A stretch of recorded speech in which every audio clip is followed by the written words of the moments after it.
Your call. You can start with the introduction and then see what so I think we can start. So we have something unusual today. Because normally this is a club of system biologists, but since cybersecurity is a major topic, regardless your field of interest, and then of course we not only have an expert here, but we have the guy who is responsible for cybersecurity in this country. It's major thing. That's So, really bad, but that's good and bad. So it's Yeah. very good. So so we have a lot of questions for you how to protect our own data and our own transmission. Okay? So be prepared to be fully exploited today. well, I predicted that, and so I tried to avoid it. So No, yeah, go Dr. ahead. Chouikha is no introduction, but anyhow we have an introduction on the announcement. with the That we good know his picture. background and his qualifications. Now he has to prove it. Yes, I have to work hard. Thank you for giving me this opportunity to talk a bit about cybersecurity. I spoke with Dr. Kim, and I thought I had two choices, like you said. I said I had the first choice is to really focus on a given topic, and i.e. things that deal with biology and what you guys doing, or maybe have a general overview first. And like this, it's like a bait, so you can ask me to come again, and so I can talk again. So the talk today is about how I see, and it is really my own views, and because I have some things I said there against some of the stuff that is going on. My own views on the cybersecurity as it looks now, and some of the things coming in the future. And I ask the question if there is a need for a science of cybersecurity. Before I do any of that, I'm going to just in the beginning tell you a little bit about what the history, if you like, of the cybersecurity. And honestly, it comes from the word cybernetics. And if you guys in my age, you know that Norbert Wiener, and actually that's one of the books he has there, Norbert Wiener has talked about that one, as a communication and control, a feedback. It was something back in those days in the 40s. The feedback idea came about, and what when you think about the feedback and the animal, he's really was looking at the biology, the animal, and looking at the machine. And one of the things, if you see, for example, how a lioness is going after a gazelle or so, you see a lot of physics there. You see like measurement of distances and so on. You see a feedback. And maybe the lioness will say, no, I can catch that. And so this is how this thing started. The word cybernetic comes from the Greek, and it means the steerman in the boat to move it and so on. So that's how it started. It's a military application at that time. It was a very good, it was a military application. MIT was involved in that. Probably you all know about the Wiener filter and the Wiener and the Wiener, I forgot what that, correlators. And they were talking about radar at that time. Anyway, but from the 60s and on, the word cybernetic had a futuristic theme in it. As a matter of fact, I'm from my background is had school in Europe, and actually there are fields called cybernetics, and usually they take control, communication, signal processing, electronics, and so on. And then by the 1982 and so on, you saw it in the movie. You probably, most of you know about Cyborg, and then slowly we start putting cyber / that anything. All right, so you see Cyber Mall, Cyber Monday, Cyber Media, Cyber cubicle, cyber friend, and so on. As a matter of fact, the word you put cyber is for you to show that you are tech savvy, if you wish.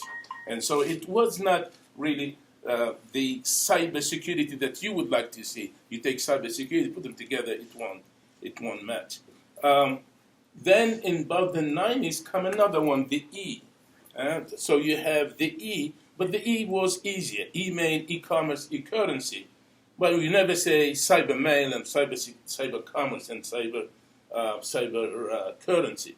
And vice versa, we start learning about cyber war, cyber attack, cyber crime, and so on, but not e-war or e-attack. And the idea there is really you can distinguish between a commerce and e-commerce. It's a clear cut.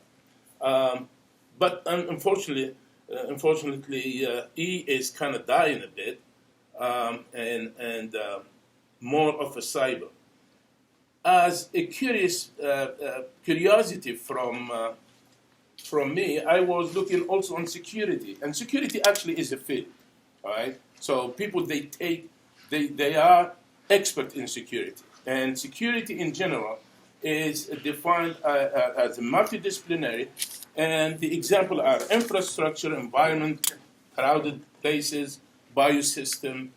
CBRN is big thing, the chemical, biological, radioactive, and nuclear security is really very big. You guys have a center here. This is one of the things that is, Dr. Whitman, this is one of the things that is of extremely interest to the government and to the security.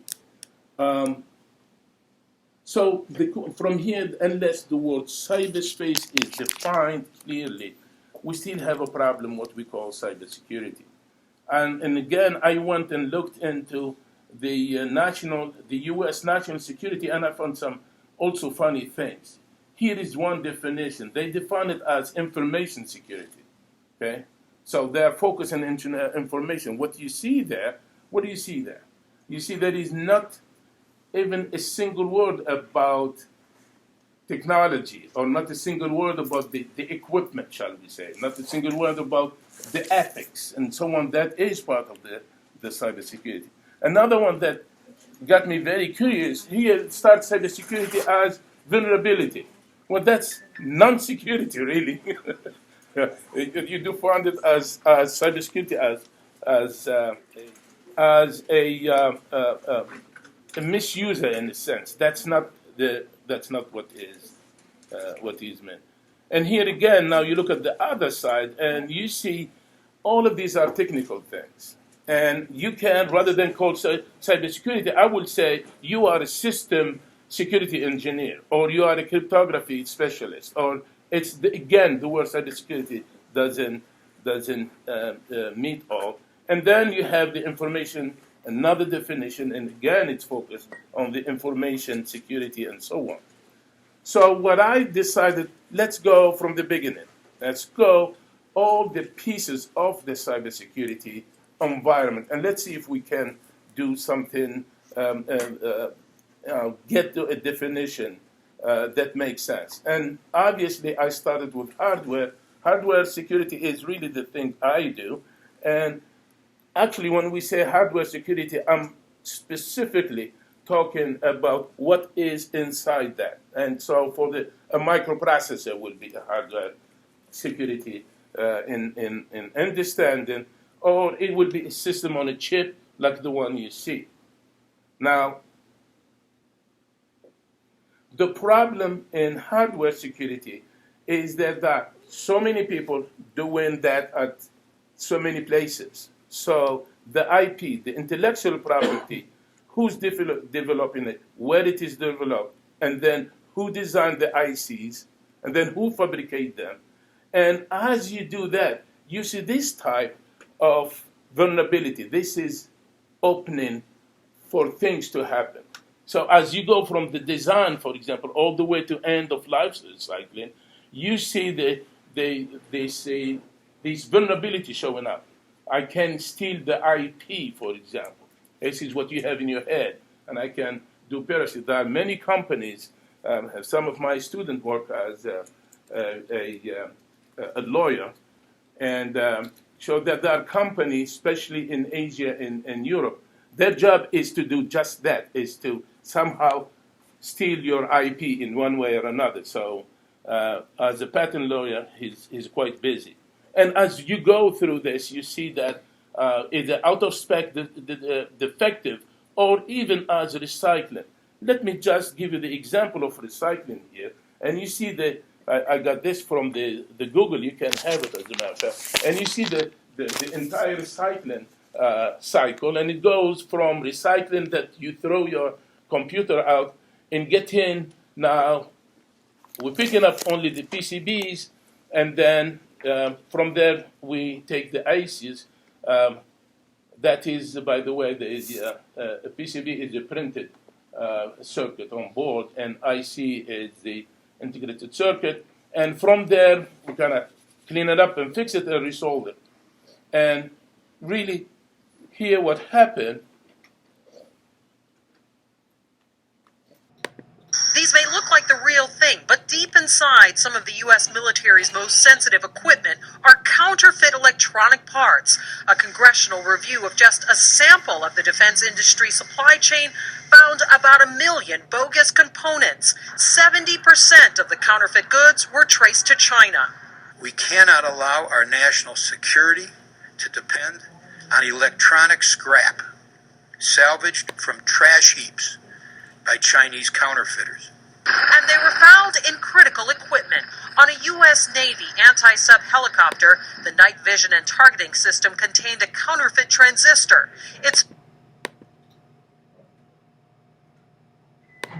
These may look like the real thing, but deep inside some of the U.S. military's most sensitive equipment are counterfeit electronic parts. A congressional review of just a sample of the defense industry supply chain found about 1 million bogus components. 70% of the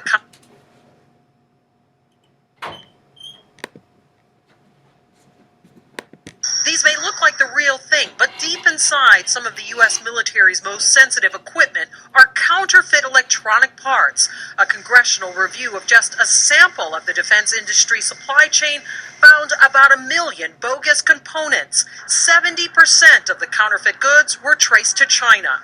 We cannot allow our national security to depend on electronic scrap salvaged from trash heaps by Chinese counterfeiters.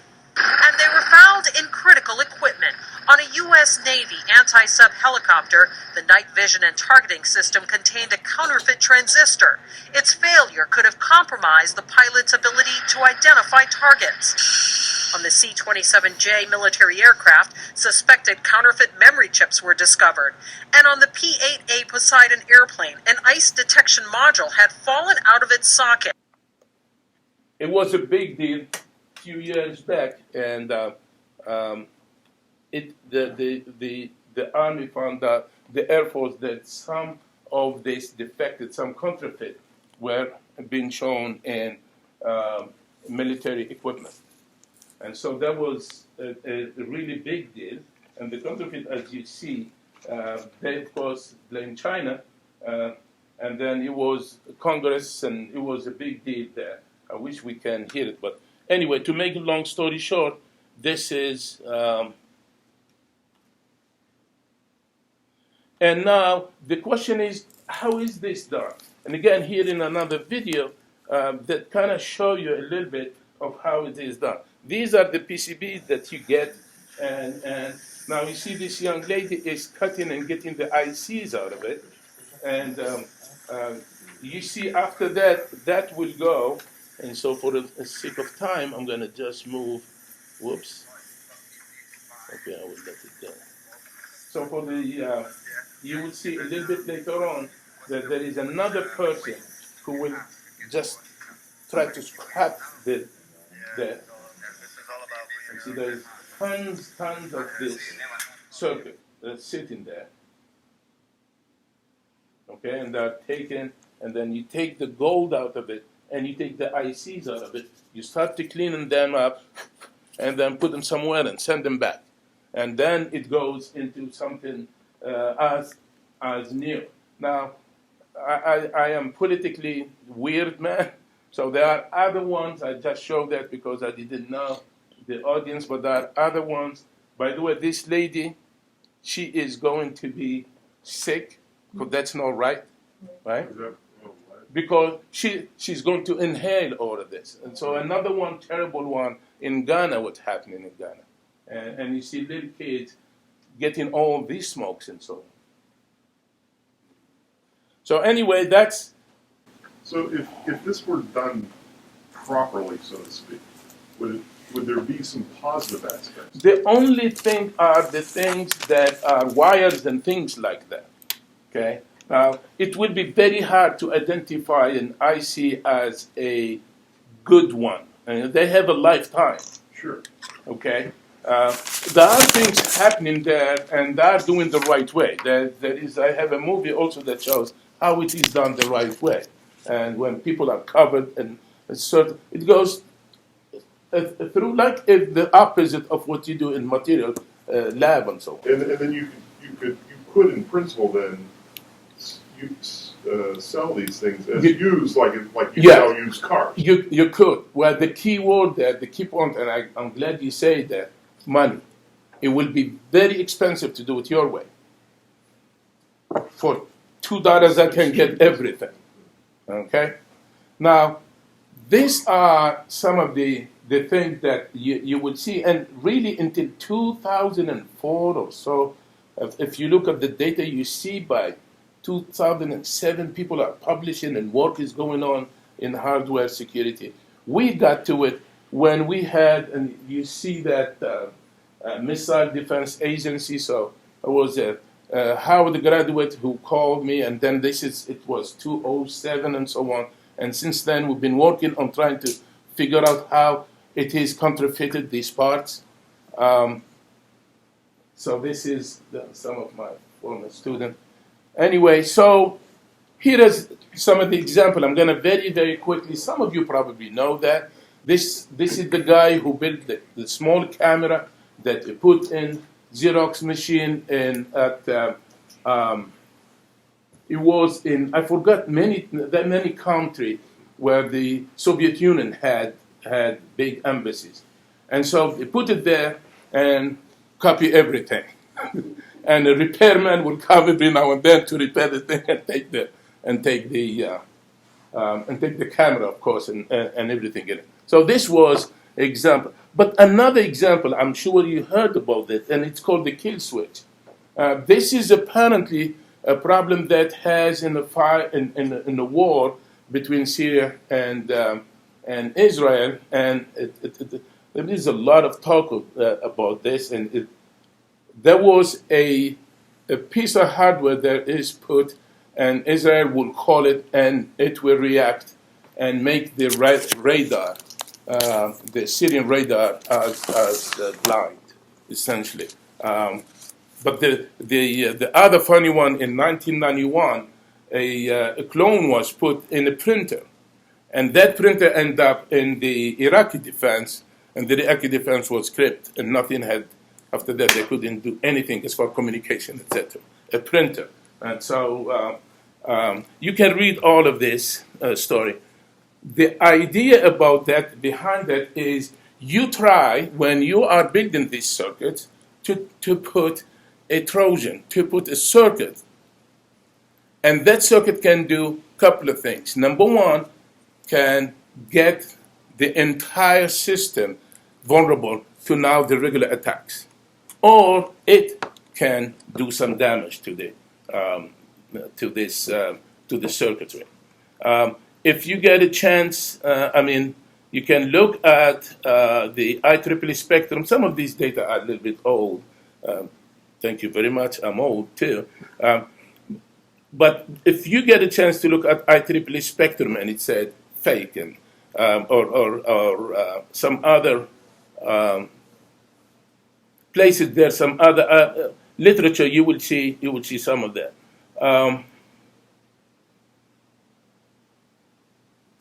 Cisco was being hacked, and some equipment, end up in routers. And now when you put a router, And when you mess up with the router, you are quite vulnerable, essentially to other things. And it's about 76 or so million fake Cisco routers. Tampering with smart meters.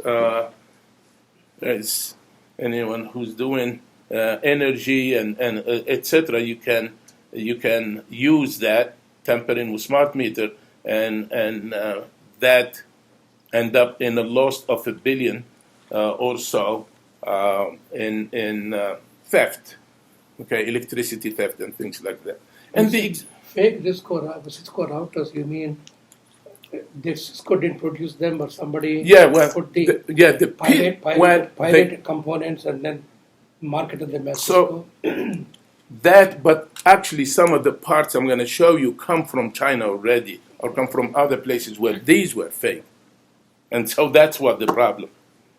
But for the student, you will see that it's really, if you can get to it, you can do some even smaller things like that, okay? So you have an NAND and an AND, and so the output A and A naught will give you 0. And so when you end it down there, you are basically ignoring everything else. And so all of the blue things will be gone, right? And if you look at the red student, you look at the red and you look at G, you see both of them have F and D as input. One input the opposite of the other. And so my fake Trojan is just to put the opposite in the other. That system is gone.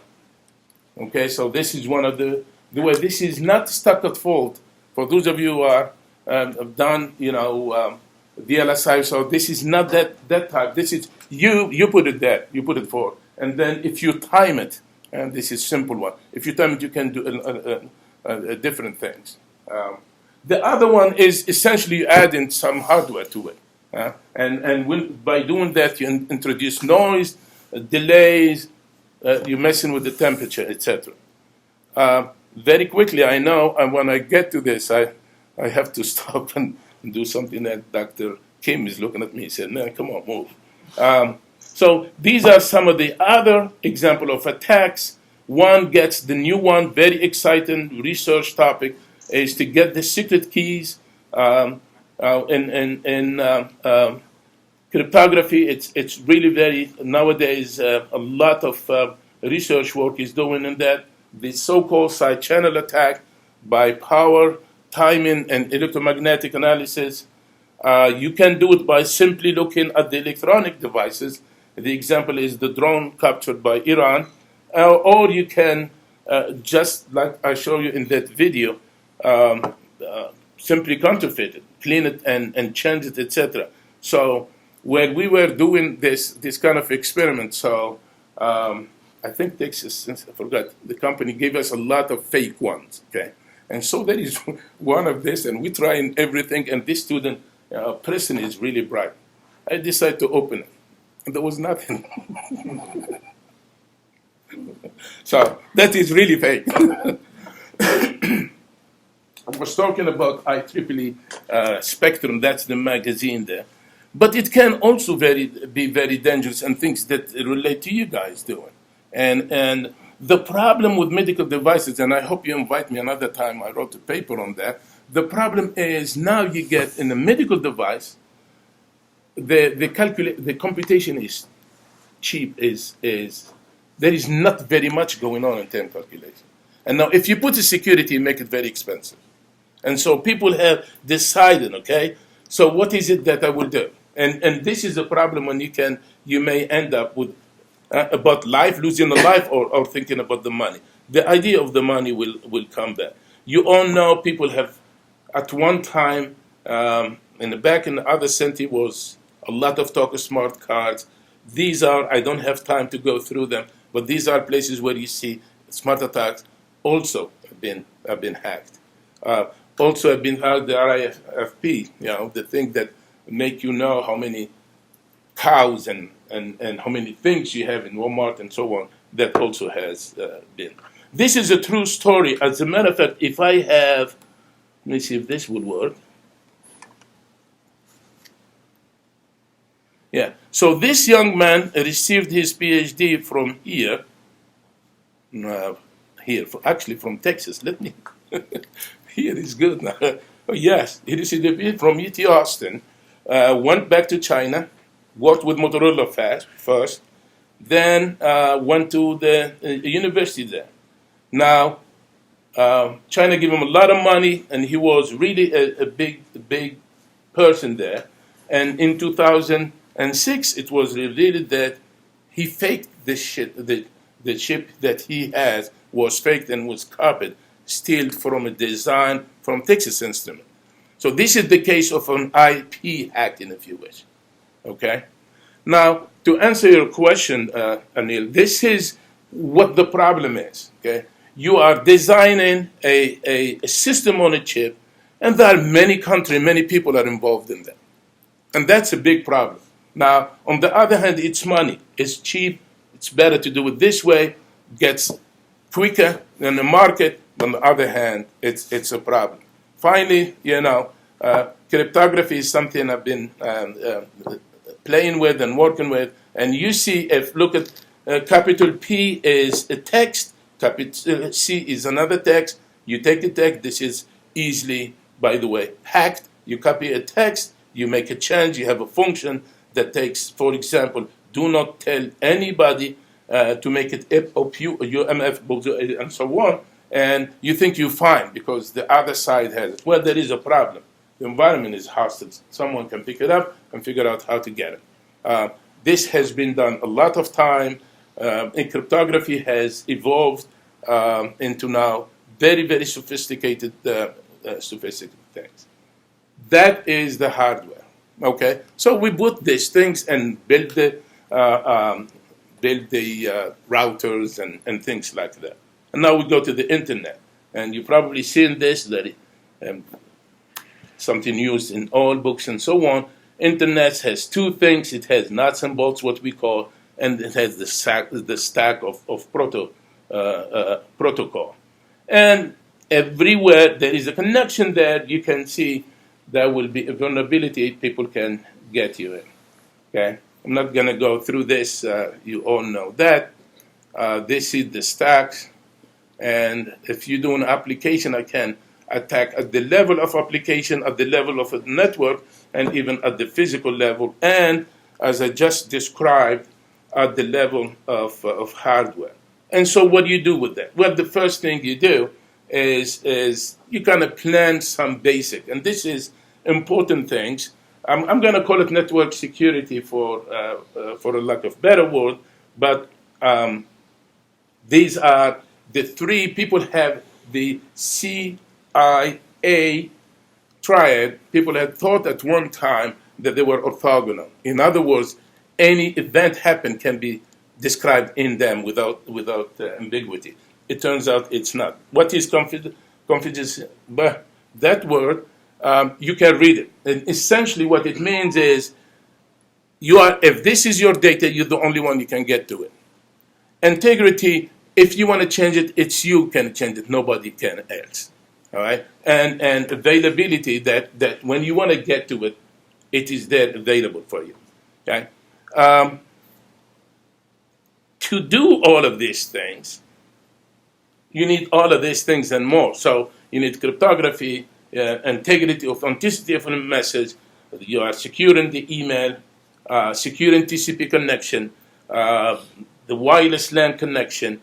If you are talking about operating system, you need to put operational security such as firewall and so on. What people can do, even though you have all of this, they can do no nice things.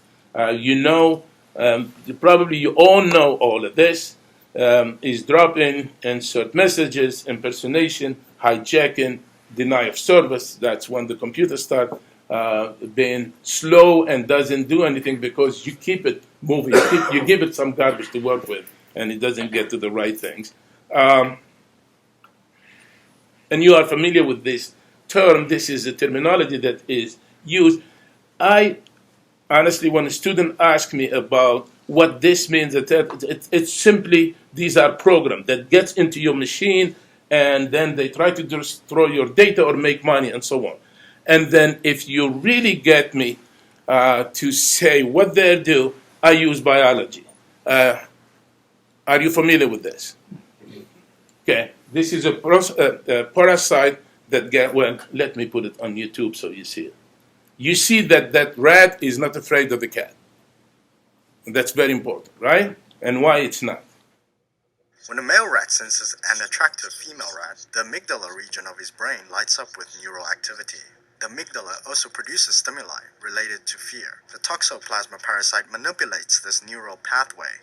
Toxoplasma is found in cat feces. The parasite infects the rat's brain, showing a preference for the amygdala. Toxoplasma makes the rat less afraid of cats. Toxoplasma's goal is to be eaten by a cat, because it can only reproduce in a feline's gastrointestinal tract.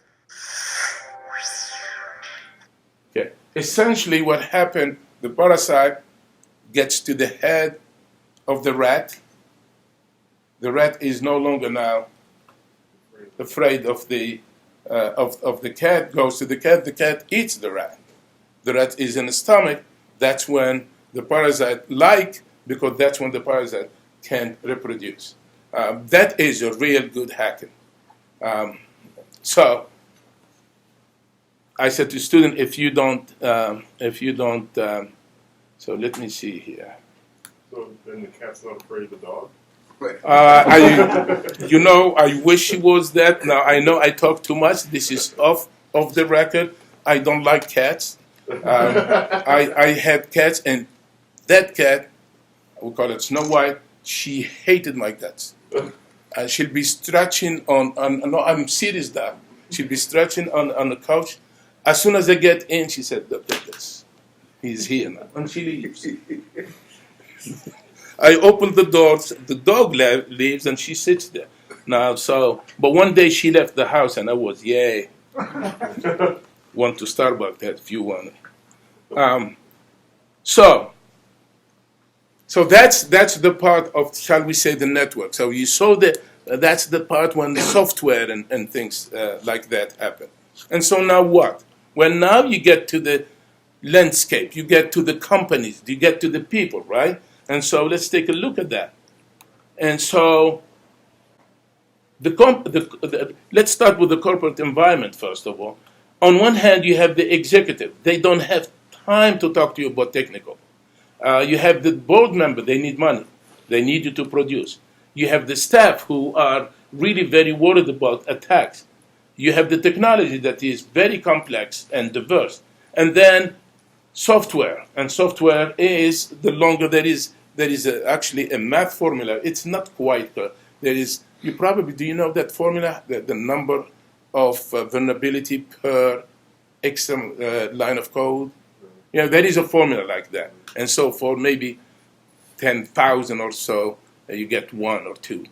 And so there is no run away from that stuff. All right. So what is at stake if you are a company? Your brand reputation. Remember, Target is a good example.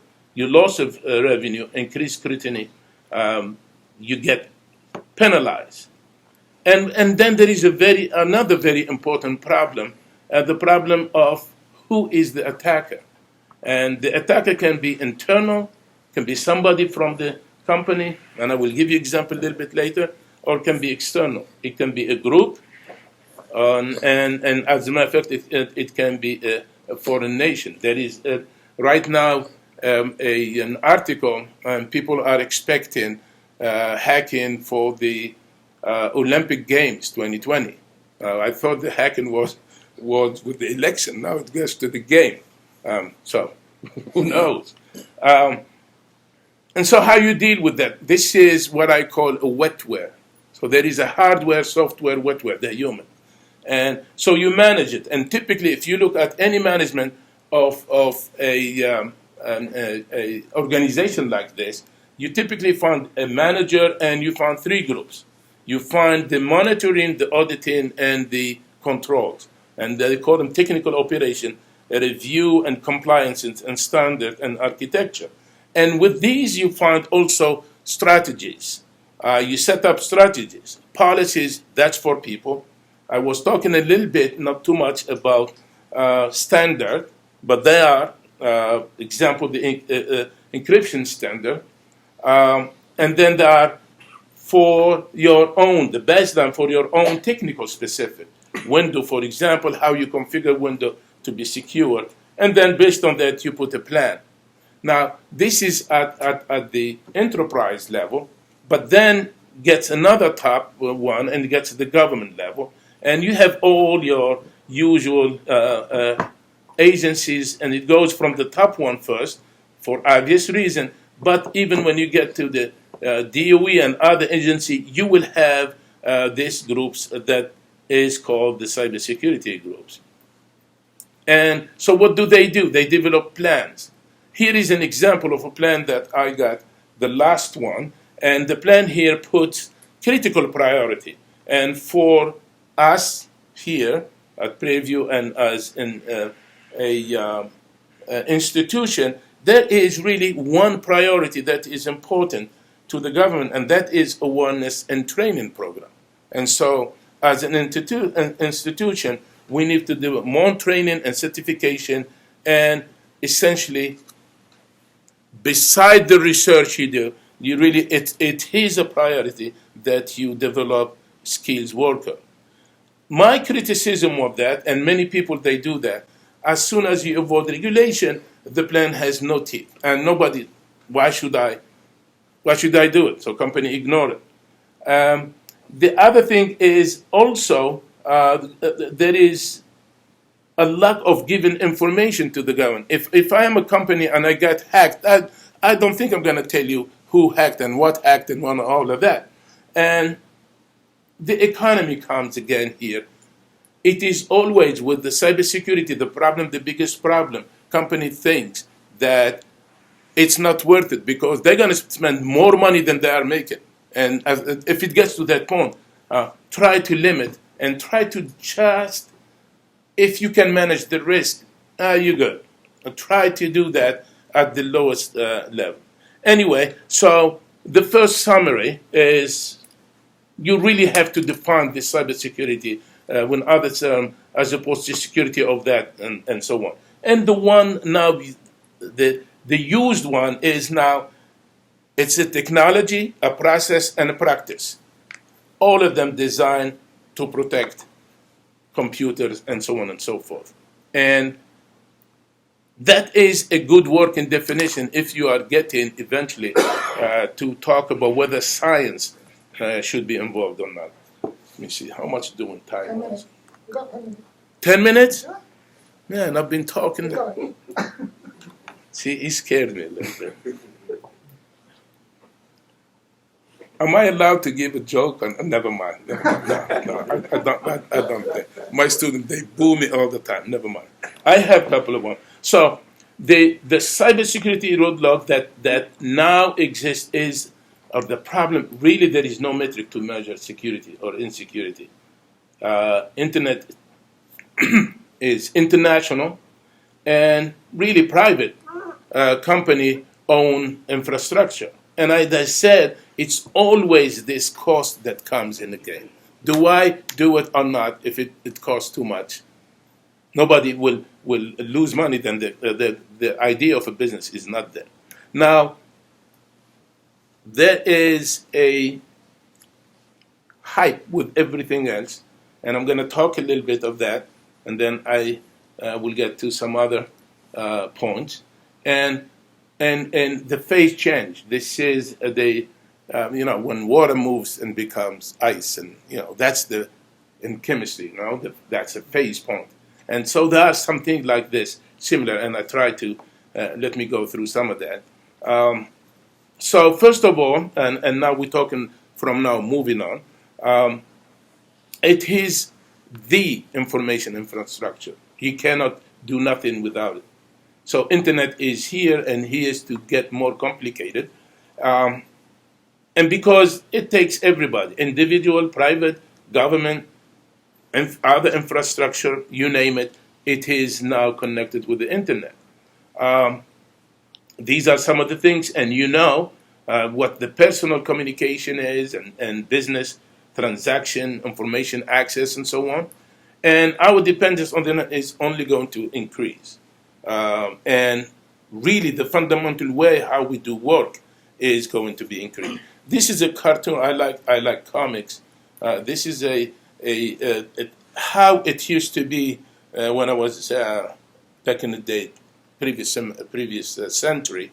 And you have people communicating, and really, it's the computer is to compute and store things. Okay, well, that is not didn't stay that way, and the human comes every now and then, or it's part of the loop. But now you sense the environment, and then you act on the environment. And of course, eventually, the acting and sensing is combined in devices. And as the dynamic of the environment move, then and therefore the devices will be changed accordingly. And eventually, the devices and the computer is one. So now you get the C cubed, and you get the computer and the command and the communication put in one type of togetherness, etc. So you move from software from human to really basically software to software.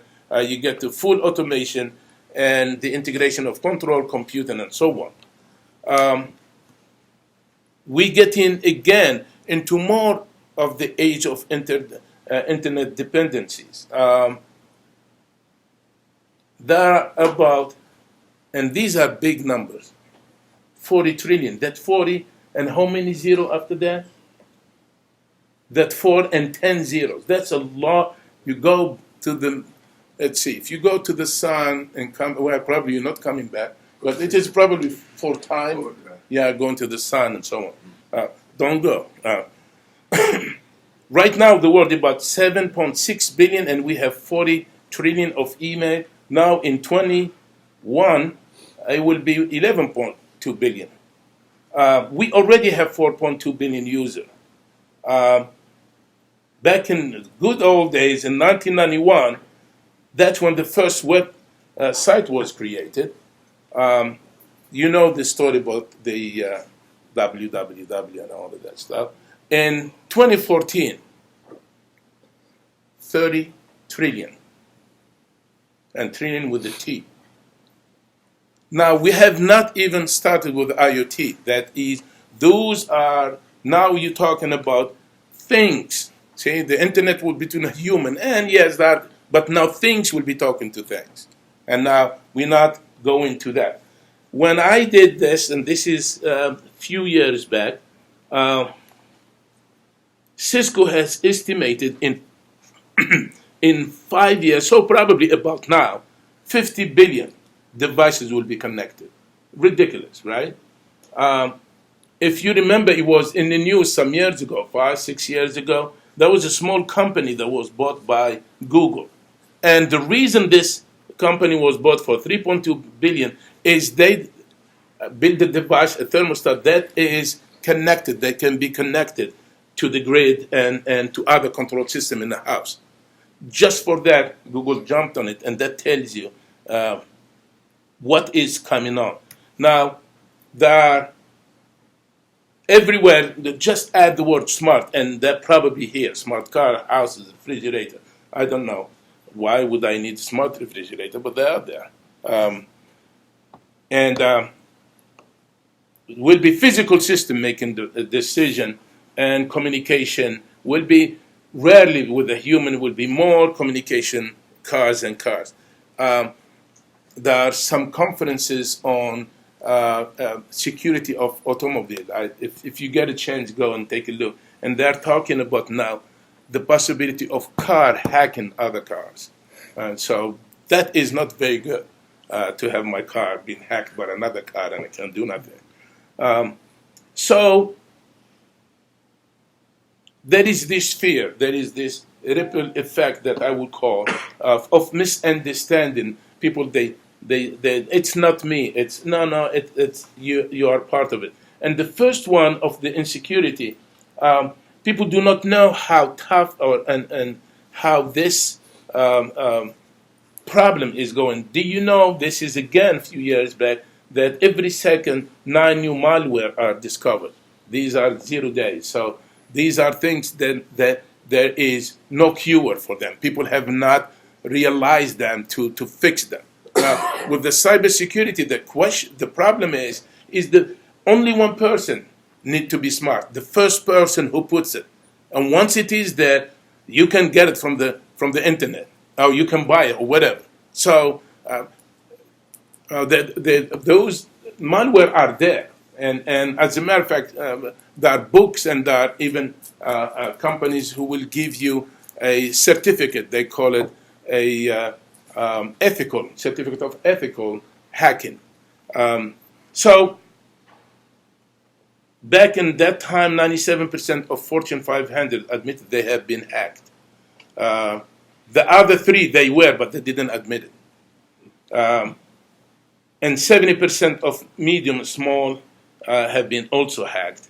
And now you have almost every government has agency that deals with this. And this is a fear. This is a hype. But now there is also the fact that you can grow business opportunity, $200 billion for security businesses. And there is also in this opportunity a misunderstanding. A former CIA, I forgot his name, said, rarely has something been so important and so talked about with less and less clarity and less apparent understanding. And this is what terrifies people. You look, and this is how they see about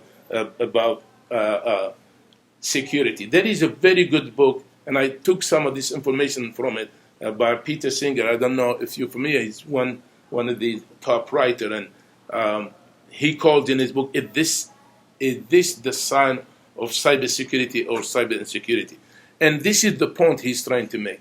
Look at this house and take one of these pictures and put it in front of the house.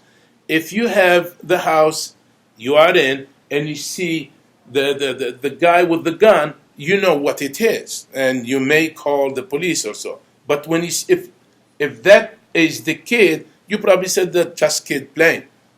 You may have different about the other two picture. But now, suppose you have only computers. Now it becomes all bits and bytes. It's no longer bullets and bombs. Okay, so to you, they're all the same. And that has, in terms of cybersecurity in it, that have some problem. It's called the framing problem, okay? And so here's some example. You hear from U.S. military, American forces face 1 million cyber attack daily. China military, China faces 1 million cyber attack daily. They're all talking about all of them as military attack, and they're not. Remember the 4 pictures? They can be. And so, for example, what is the difference between Al-Qaeda and Anonymous? Everything is different. The only thing they have in common is the letter A. They both start with A. They have different aim, different member, different strategy. But the government put them both as same group. So that's the, and then there is the Y framing. Most of the attacks are for financial gain. Okay? And then the next one, IPs. But hacktivists are the smallest. I saw in some of the government report, you can go and take a look at it. Hacktivists are called Exhibit A. Now they got it wrong right there. And that has some consequences, of course. And that's why you don't put more money in where the attacks are being, and that is the financial gain. And people, and this is a key now, this is more of an education. People are also the problem. Here is a couple of examples. In G20 some years ago, 4 generals and few leaders from G20 were fooled by this email. Your mother sent you an email and said, I am in Thailand and needs money. Please send your bank information. Imagine that there are people who can get hacked by this. A more different one is the one that U.S. office that holds computer record made the mistake of hiring a subcontractor, a foreign subcontractor. There is an F missing there. And you all know about Snowden revealing many global surveillance program, and some other things. The use of internet does not necessarily mean cyber attack. Al-Qaeda, as a matter of fact, they don't use it to attack, they use it to recruit. And if you combine these two, that's a problem. But this one is an attack. I hope it shows. This is a car, a Jeep, and if you look at the newer Jeep, they had and he just showed, they have access to the internet.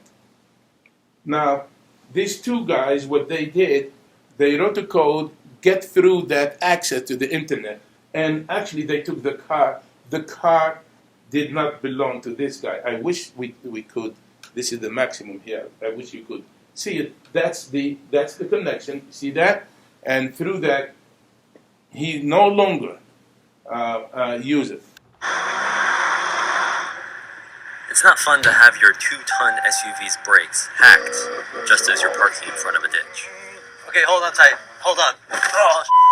That's what I've learned from Charlie Miller and Chris Valasek, a pair of hackers who have spent the last year developing a piece of software that can wirelessly sabotage this 2014 Jeep Cherokee. It hasn't been altered in any way. There are no devices attached to it. But like many thousands of Jeeps around the world, it can be remotely hacked over the internet through a cellular connection to its entertainment system that would allow someone to take over its steering, its transmission, and even its brakes. To demonstrate that, I'm going to act as today's crash test dummy and drive it on the highway here in St. Louis, while Charlie and Chris hijack its digital systems from Charlie's house miles away. They wouldn't tell me what they had plans, but they assured me that it wouldn't be anything life-threatening. Remember, Andy, no matter what happens, don't panic. It's not the first time I've driven a car while it's being attacked by these two hackers. But in 2013, they were in the back seat, and their laptops were wired into the vehicle through a port in its dashboard. Now they're sending the same sort of attacks remotely, and I have no idea what they might do. He's going as fast as I've seen him. So first we're going to turn the fan on him. Yeah, let's turn the fan on, see if he even notices. To make a long story short, this Jeep, eventually, these guys will take it, and the guy who's driving it couldn't stop it, couldn't manage to turn it on one side or another. They locked the door, they turned the music as high as possible, they put the windshield, they mess with him until if you hear it, he starts saying bad words. And he was scared, and he was their friend. The other one, and you've probably seen this is called the evil twin attack. And what happened is somebody comes sit next to you, get this box, and make it a point, right? That when to get information and make it as if that is the connection to, let's say, a hotel. These guys in the hotel, and you connect to it, and now you are connected to this guy, and they can ask because they have the most of the bars, so that's the one that you can get to it.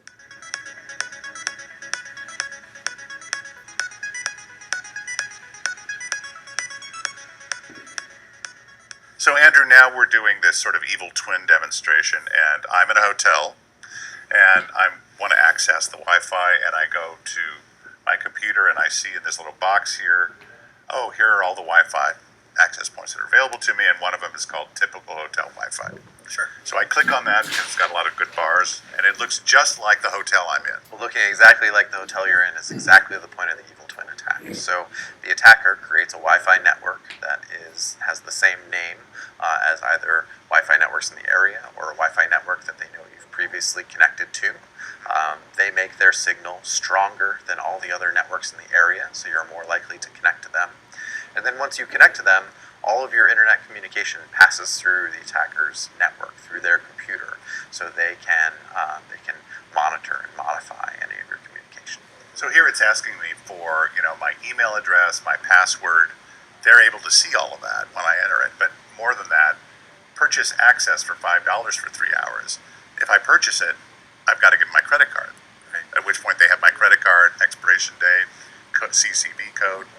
If you were in a hotel that provided free Wi-Fi, you might recognize this as being not expected, right? Like normally they would ask you for something like your room number and your last name.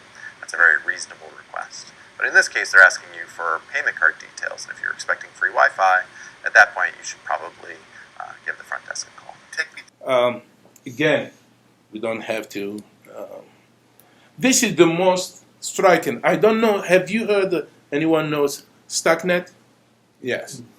So StackNet was, and here is the thing: you can go to the web and get the program.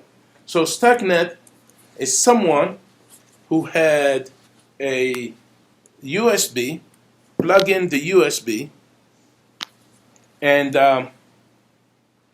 essentially the program waited there. The worm waits until it is connected through that computer node that in to, of all places, to this.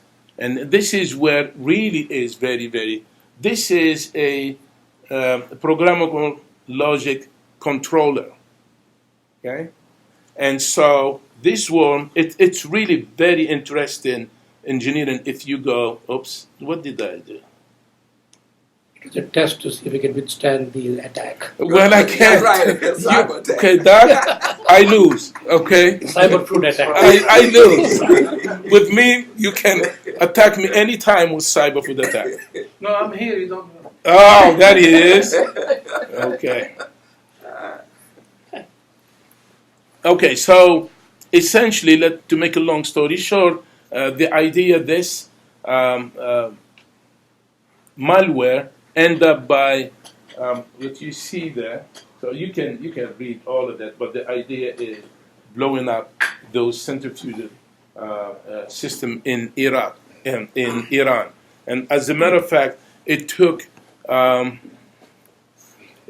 people at Symantec, and it took this guy called Ralph Langer at Siemens to identify that is really the target was to blow up the Iranian nuclear facility there. There is really a nice book if you can have a hand of it. It's called Countdown to Zero Day.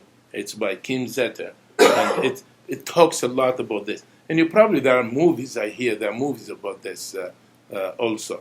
To make a long story short, of course, Iran responded, and you heard that they destroyed data about more than 30,000 computers in Saudi Arabia, and then they infected many banks here in the United States. Now get to the other terrible things that can happen, and that's what we are going to be really very careful with this.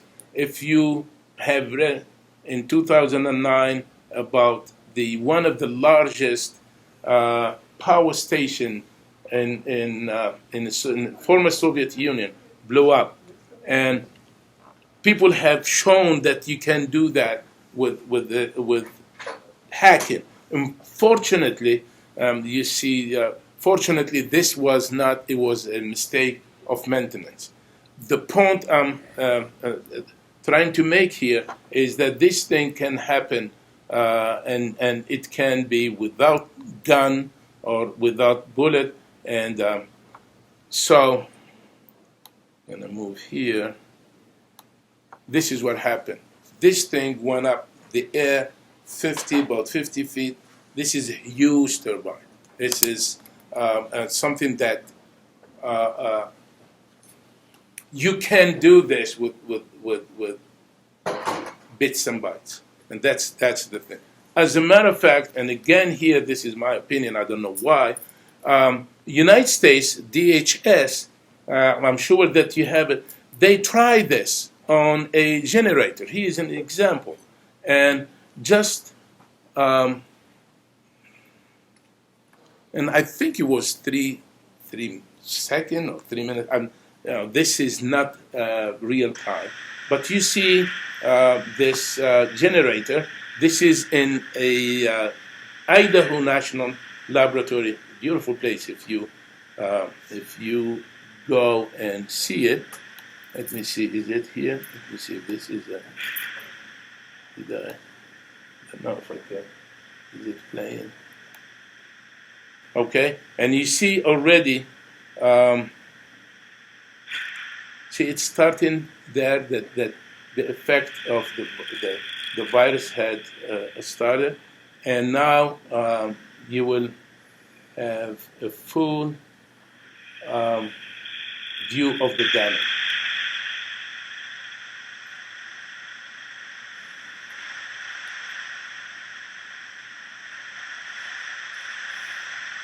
This is an actual, and that's what happened to it. This is an actual test. My comment here, that was a mistake to have the report published. I mean, if you take time and you may do it, and they just tell you what to do. And I think this is just my opinion. I think that is wrong. How much time do I have? It's 1 o'clock. It's 1 o'clock? We're going to ignore that. And let's look at the 2 o'clock. And we do it one. No, I'm just kidding. I'm about to. So how to proceed? Well, first of all, we need to know that cybersecurity, and you probably all of you came here thinking that what is it, but it's not. It's not domain of people like me, the nerds. It's not about engineer, computer scientists only. Because if it was, it would be electrical engineering, computer engineering. It's just another problem, right? But it is more than that.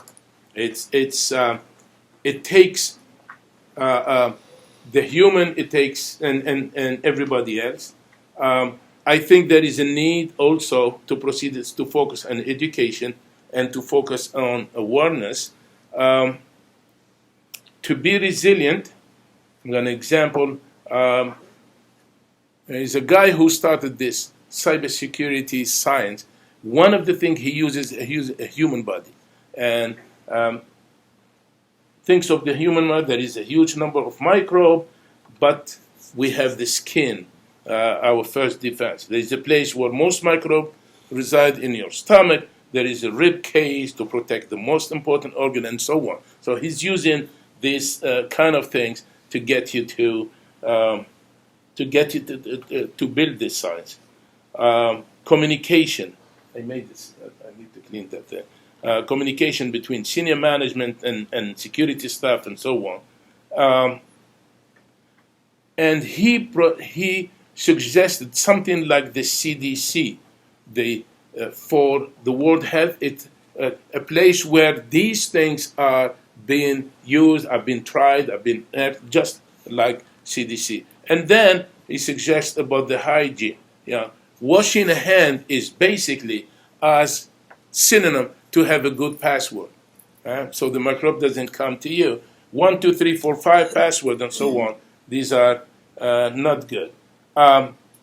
Coughing in the face of other is exactly when similar to clicking on email that is not, they have no business in it, and your email end up sending me a message and messing me up. Final notes on the subject. It is really cybersecurity is people, process, technology. That's what I would like us to have here. And actually, it shouldn't be only one department. It should get involved the ethics people, and sociology, and people like that. People have complained about the length, how much time we are using for cyber security, and they get people. It's a people problem. For example, you write in something and you get to type this to make sure that it's you, or call this phone. So people have a little bit of it's a waste of time. This guy said we wasted 17 years of human effort every day just to follow the CAPTCHA. This is, by the way, called CAPTCHA, for completely automatic public Turing test to tell computer and human apart. Okay. One solution, again, politically, I think it's crazy. This is solution of doing the so-called semi-private internet. It's secure. You build it from the best existing technology, but you strict it, and you pay for it. And it is best effort, licensed, mandated use by others, and on and on. My question is the picture in the middle. What about these people? And if you do like that, they don't have access. They're human too, and they want to use the internet. And so to having another internet, a first class or whatever, and I think that's not a good strategy. The second not good strategy, and this is based on Edward Snowden document, and Edward Snowden document talked about quantum. Anybody heard about it? Okay. So the idea here is to map the entire internet. NSA wanted to map the entire internet. In other words, any device can be attacked anytime, anywhere. Okay? I think that's not a good thing. So it is a malware to attack anyone, anytime, any place. And the best defense is an attack. I don't know what's going on with that. Anyway, get back. Science. So the challenges. This is cybersecurity is an artificial construct. We do not know very much about the attacker nor about the defender. The threats are continuously changing. You cannot do that, and it go through many mathematical sciences: the mathematical, the physical, and the social. But people have done a lot of research, and these some of the epidemiology, economics, clinical medicine, and so on, almost done. I know, boss, you're going to put to 2 o'clock, add another hour. Tell them to add another hour. Some of the supporting field that has been done now are from the computer science.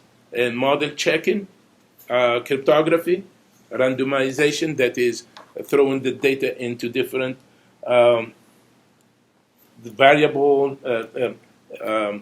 random, and then game theory. I started working a little bit on game theory back in the days, and essentially game theory is, example, you have one attacker, player 1, and the payoff of the attacker, you have player 2, and the defender. And then the event is to compromise your server. And so the attacker, what the attacker there? Does they face the site and leave faster? Does he put a sniffer? And what the defender do? Does reinstall the site or install a sniffer detector? And so now you need to think about strategy in this case. So that's what one call a game theory. So there are many problems. Still, the development of metric. People think that machine learning. I'm not sure that will do it. There may be event processing, data collection. People are not sharing their data. This is a tough one. Companies that don't even tell you that they have been hacked. And there is, again, people not reporting even empirical studies. And so there are still ways to go. Fred Schneider, if you do not know, he is a leader in this. I believe he's still in Cornell.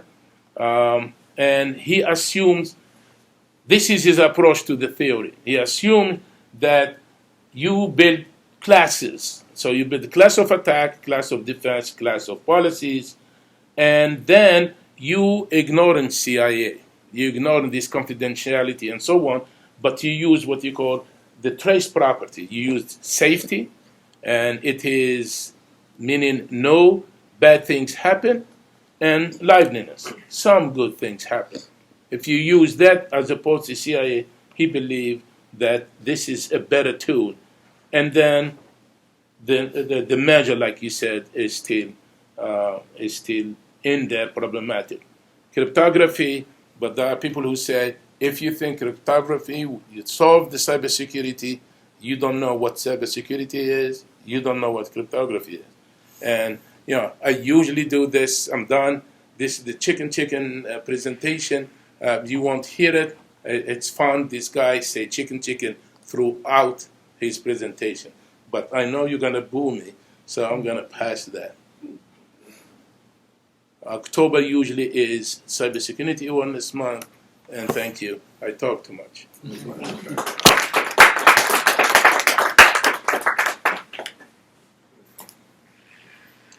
Any question? Good. Food. Let's eat. So comment. I have comments. Yes, go ahead. So I don't know if you noticed, this is a totally different group coming to this talk today compared to our previous or other sessions. That's why they're looking at me. So I feel like, wow, Dimitri and I completely failed organizing this seminar because our intent for this seminar series was to bring different kind of people into the place and have some discussion.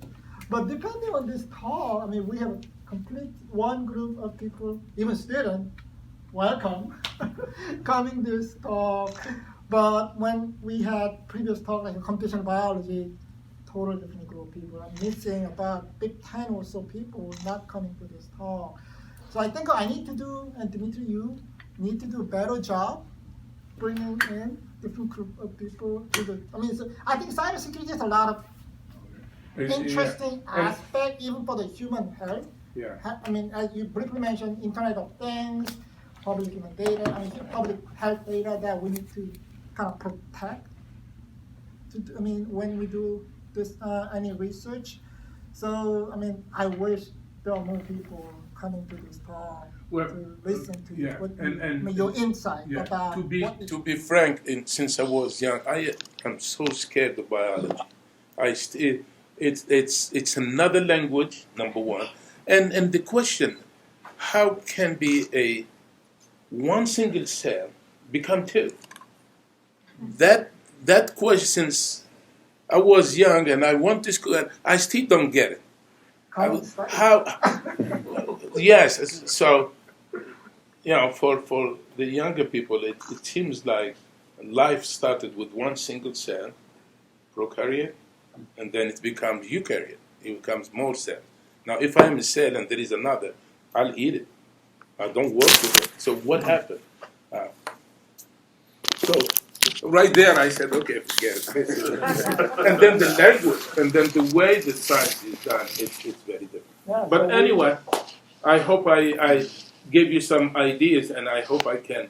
Now, the next, I'm inviting myself. Yeah, you have picture, yeah. That it will be more focused. Anyhow, you suggested as a new field of bio-cybersecurity, just to learn from the human body how to protect. Actually, there is.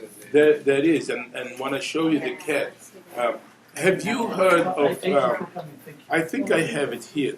You know about the cuckoo bird? The cuckoo bird goes to in the public health or human health. Okay. Or any direction or comment that you want to Yes. So there are two problems. There is one thing that is actually a hype right now, and this is the AI, the use of artificial intelligence, machine learning, etc. And I think it has pluses and minuses, especially when it comes to sensitive data privacy. I know in your case that's very important. So that is one very, very important topic of research. I've done some, we're not there yet, I've done some research on that. And the other point is the hardware, is how to make the hardware safe but still cheap. And it is not. And so these are two things. But the most important one is the one that deals now with the health than one that deals with privacy. Okay? In terms of communicating, in terms of storage, in terms of, especially now with the IoT that you communicate this information. Right now, IoTs are very simple things. there is no computation too much. You get information, you send it, or you do some simple things with it. But as people get through it, you know, the last time this, I don't know if you saw it, it was over the internet. You can, with a laser, you can get to the house. You know, what is the name of that thing that you talk to in your house? Yeah. So you can, in a sense, modulate that, and you put a signal, and you get anything you want in the house. It's yours.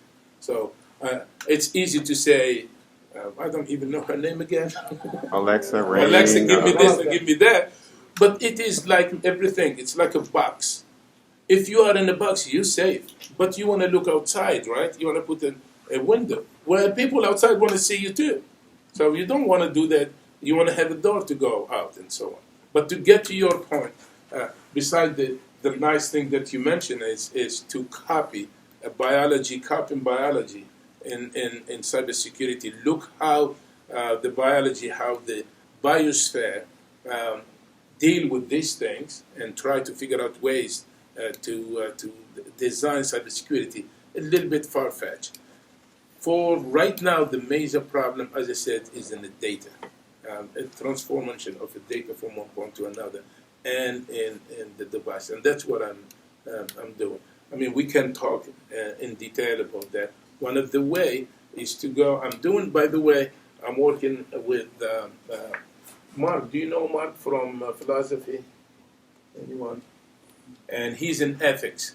So the reason I brought this is for us to go and take a look what are the demand, DOD, NSF, NIH, and think of that nature. Your people working in your center or any place, they need to be aware of cybersecurity in this term, I think. It's not only IT. I never thought, because we can do these things, you know, how to fix a program, or how to make sure the memory is not overflowing or so like that. So, what are your thoughts? No, I don't have any specific. But you guys here, by the way, I'm sorry to cut you. What is it? You are more in looking at drugs, right? That's one of the top topics that we study. Yeah, but what are other, not that, what's the word? Not that focused on cancer or so. What are more general topics that you are working on? So from your opinion, that needs some security in there. So I mean, our center is called Computational Systems Biology. Yes. So we're trying to look at the biology as a systems, as a whole. So when you think about it that way, there is always a systems issue that involves a network. So network means, it could mean a lot of different things, a network of genes, but it could also mean the different parts in your body working together. So that's the way we look at the system. So that's system. That's what you mean by system. But also, we deal with lots of data. We get a lot of data to analyze. So there is some concerns about definitely security, protection, data protection. One. It's more privacy, right? Right. Privacy, yes, is one. And then another, this is not what we're doing right now, but something that we might look, I mean, I am interested in personally is Internet of Things. Public health data coming from the Internet of Things. Your watch, smartwatch, collecting all the data, streaming data. So whether there is any issue that you need to deal with in terms of cybersecurity, and when you get the data, you analyze them. And then sometimes you might have to go back to the patient, the person, human being. So typical data we get is what we call de-identified. So we get the data, we don't know where it's actually coming from. But when you deal with the Internet of Things, you actually know where it's coming from. And then you probably have, and sometimes when you get the data and analyze, you might have to go back. So there might be a different security or privacy issues they might have to deal with when you're looking into the Internet of Things. So that's something that I would be interested in. We don't have any project right now, but that's something I would be interested in. Yeah, so I think that's something I'm hoping at some point. Yes. Cybersecurity Center Yes. and the Computational Systems Biology Center working together. Actually, we were doing something like that this summer. So when you get to the Internet of Things, I'm afraid you have to really and I agree with you. One has to be very specified what type. That they differ.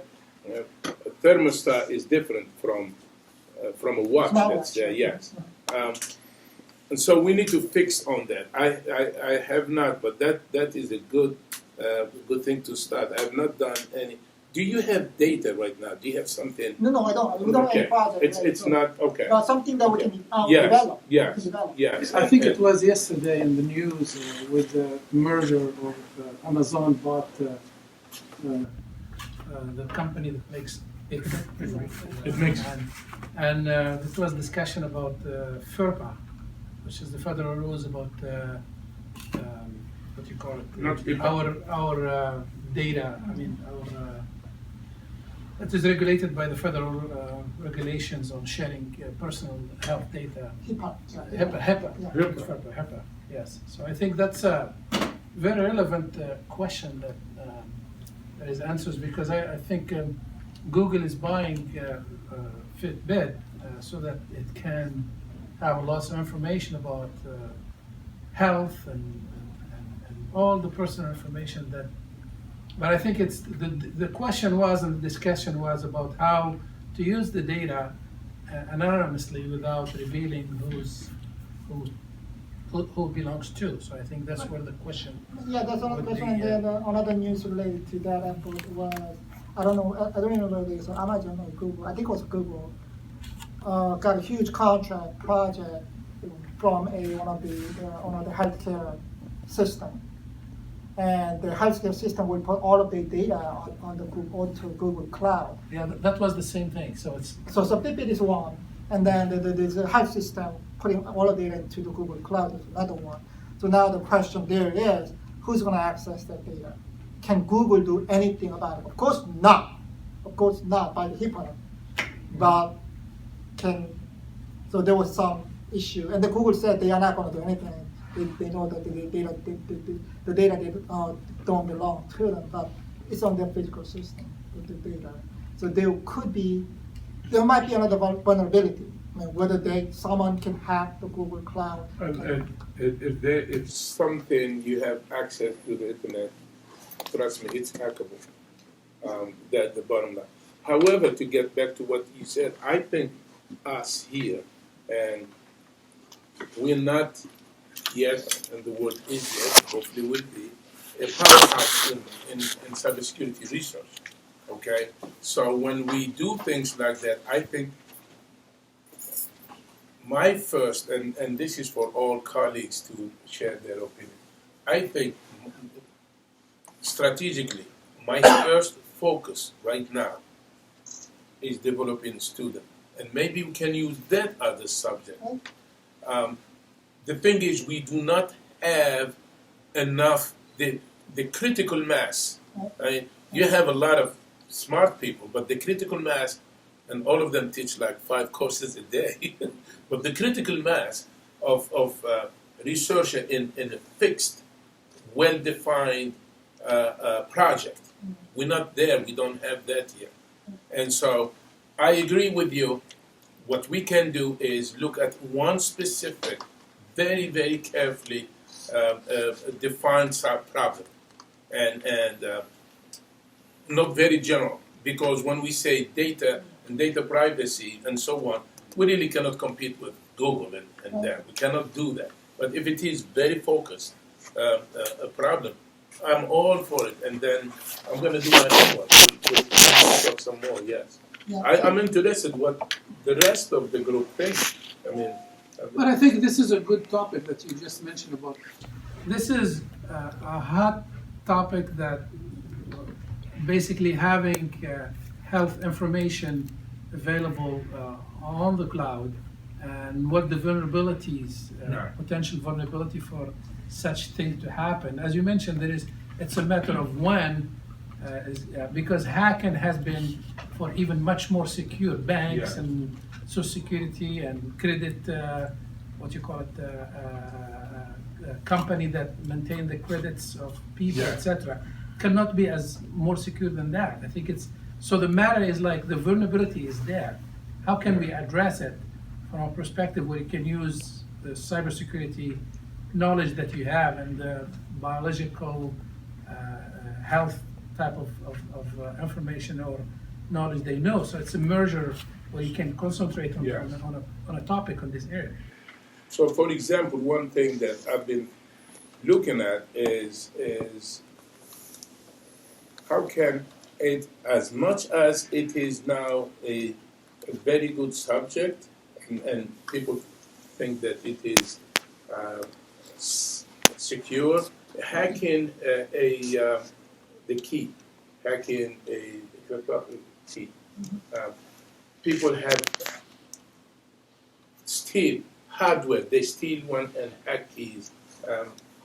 This guy, a paper came out in the transaction of computer-aided design, and really people thought that with the FPGAs, it's very, very hard certain keys to, and this German group, they hacked it like nothing. And so the bit stream there, they figure out a way how to change few bits and then play with what they call the S box and get the key.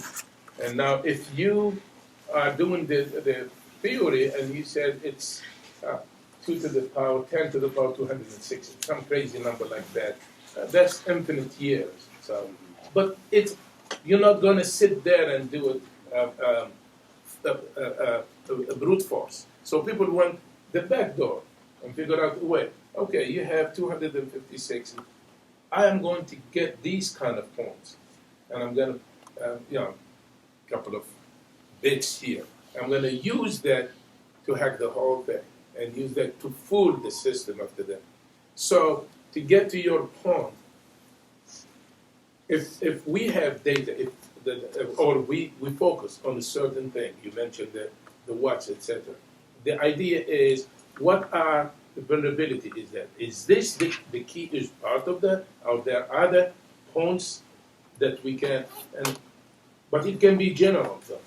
It doesn't have to be the application medical, the application, but the approach can be very general, can be done as a regular cybersecurity question.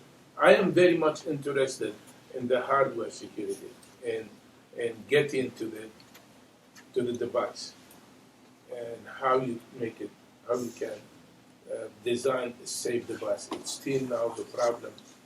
Many people are involved in many places in the production, in the supply chain. So your center has that network as well? I mean, the hardware manufacturing? We're working with the University of Florida right now, okay? If you give us 10 million, we'll get that. These are very expensive equipment. There may be some of it in your labs. In your radiation lab, you have equipment that looks into the nano level and so on and so forth. And so University of Florida have these kind of facilities. And you actually,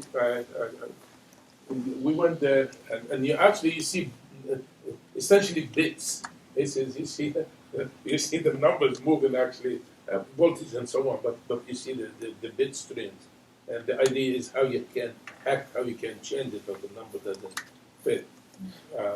But those are what you will use in your storage of your private data and so on. But for it to be applicable, and that's the point I was trying to make here, it's really not only technical.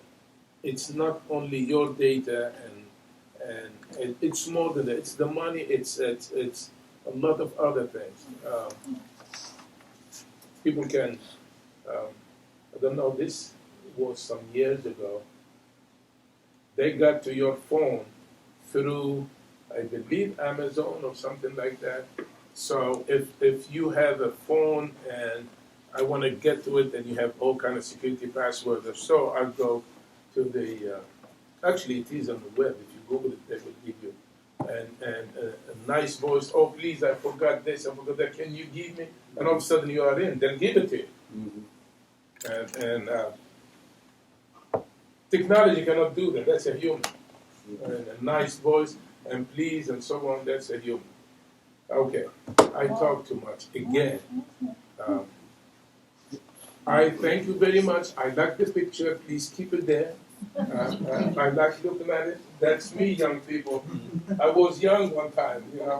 It's on our website. So well, and it is on the website. You hear that? Because some of the students think I was born like this. No, really. They cannot imagine me young. All right. So thank you for coming, and we will continue to do this. It's a biweekly seminar series.